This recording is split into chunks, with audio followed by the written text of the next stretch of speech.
Nous allons découvrir maintenant les outils mathématiques. Donc les outils mathématiques se trouvent ici, quand je clique sur le petit plus, dans Contenu, et notamment Contenu local, et évidemment dans l'onglet Mathématiques. Alors, première chose, évidemment, on a ici une latte.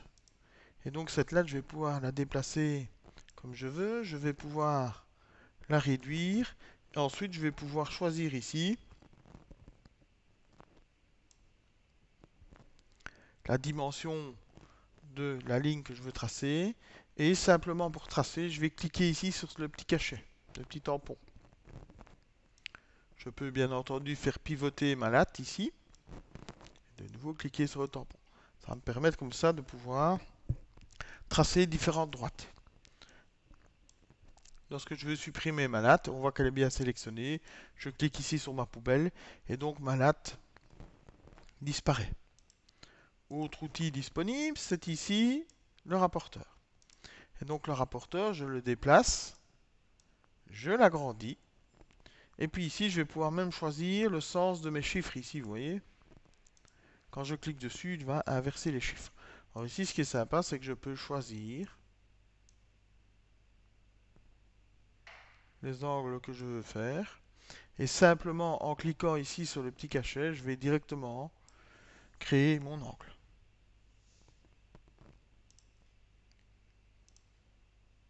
Autre possibilité dans les outils mathématiques, c'est ici l'équerre. Donc cet équerre, je peux de nouveau la déplacer évidemment. Je peux l'agrandir. Et bien entendu, je vais pouvoir la faire pivoter.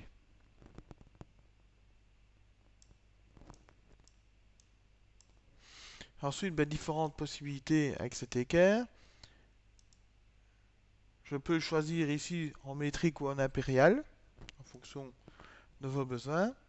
Je peux bien entendu ici choisir les différences de mesures. Et puis ici, je vais pouvoir choisir, par exemple, de travailler la longueur.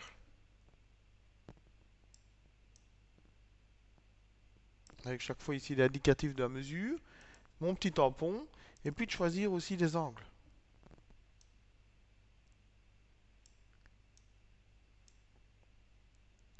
Et de nouveau, le petit tampon, et là je peux comme ça tracer ce que je souhaite.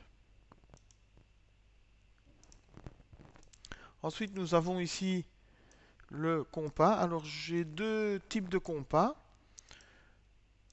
Le mode de fonctionnement est le même pour les deux, hein. C'est-à-dire que je déplace, quand je touche le morceau noir ici, je vais le déplacer. Ici, je vais choisir l'écartement. Et puis, je vais pouvoir tracer. Alors, la différence entre les deux, c'est quoi? Mais c'est que sur celui-ci, quand je vais tracer, il va faire apparaître différentes mesures. Or, sur l'autre, elles ne sont pas disponibles. Bien entendu, ce qui va être intéressant, c'est que par exemple ici, quand je vais cliquer ici, c'est important de cliquer dessus pour avoir le petit bouton vert ici.